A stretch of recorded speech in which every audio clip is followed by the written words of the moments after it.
Singer Cassie has posted her first statement since video emerged showing rapper scene Diddy Combs attacking her. The star, whose full name is Cassie Ventura, said domestic violence broke me down to someone I never thought I would become. In her statement, which was posted to Instagram, Ms. Ventura thanked her friends, family, and the public for their support. In this video, we are going to talk about a story on assault on Cassie Ventura. Before we start the video, please like and subscribe to our channel for future updates. Let's get started.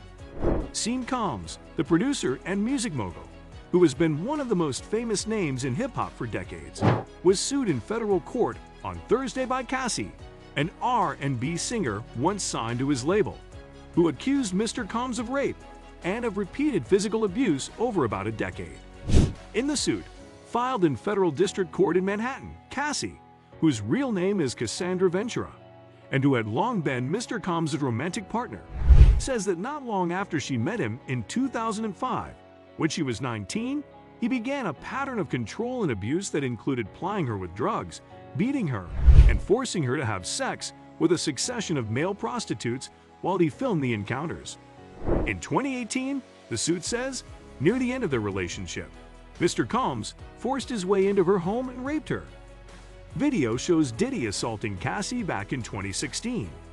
In May, CNN released security footage showing Combs assaulting Ventura in the elevator bay at the now-closed Intercontinental Hotel in Los Angeles in 2016.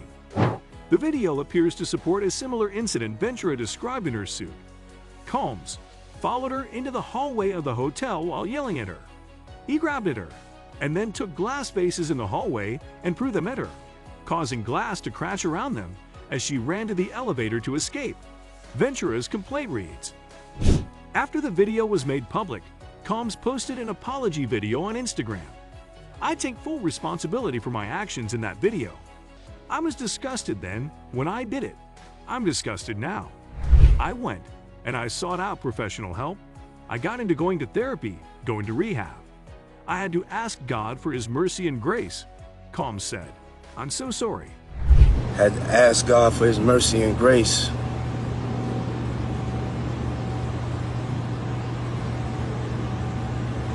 I'm so sorry.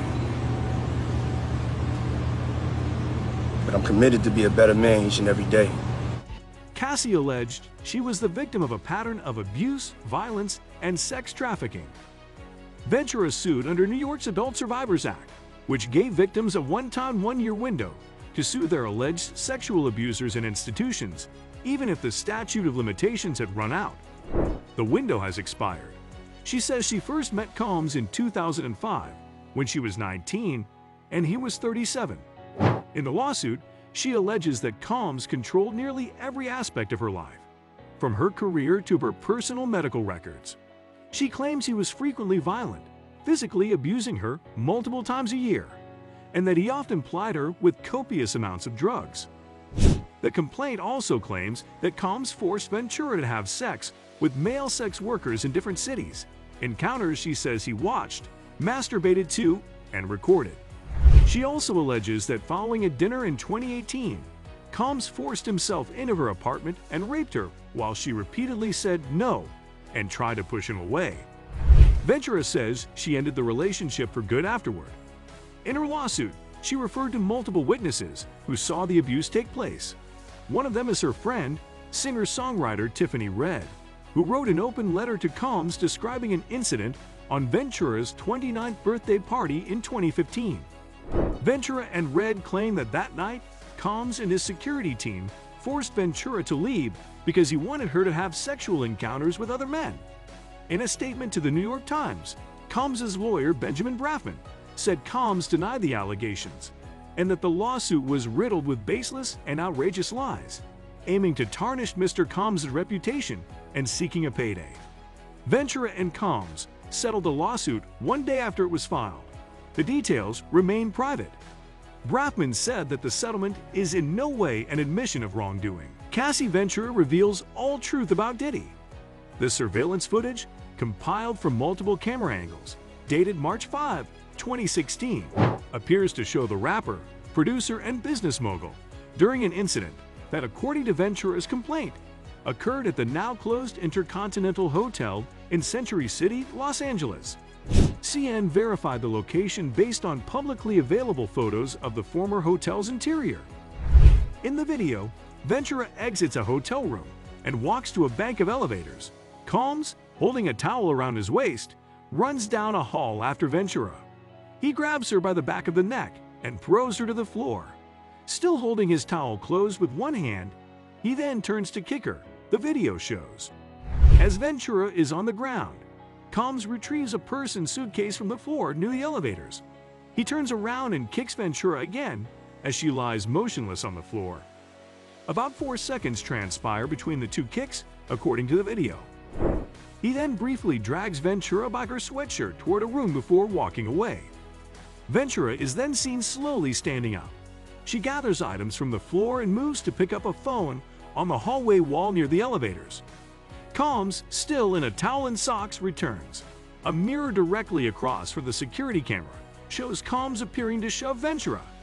Seconds later, he sits down on a chair, grabs an object off a table, and forcefully throws it toward Ventura. Combs is seen walking away, then turns toward Ventura once again when an elevator door opens and someone appears to exit. Douglas H. Wigder, another attorney for Ventura, said the gut-wrenching video has only further confirmed the disturbing and predatory behavior of Mr. Combs. Words cannot express the courage and fortitude that Ms. Ventura has shown in coming forward to bring this to light. Cassie Ventura urged to speak out. According to Ms. Ventura's suit, she was swept into Mr. Combs' jet-set lifestyle not long after meeting him and signing with Bad Boy, which released her debut album in 2006. But the suit says he soon began to assert an extraordinary level of command over her life. In addition to controlling her career, he paid for her car, apartments, and clothing, and even had access to her personal medical records. According to the suit, the results from an MRI scan she had for memory loss, possibly caused by drug use or by a beating she said she suffered from Mr. Combs, went directly to Mr. Combs. Mr. Combs also provided Ms. Ventura with copious amounts of drugs, including ecstasy and ketamine, and urged her to take them, the suit says, and often became violent, beating her multiple times each year. The suit says Ms. Ventura never went to the police because she feared it would merely give Mr. Combs another excuse to hurt her. If you enjoy this video, make sure to like and subscribe to our channel for future updates. See you in the next video.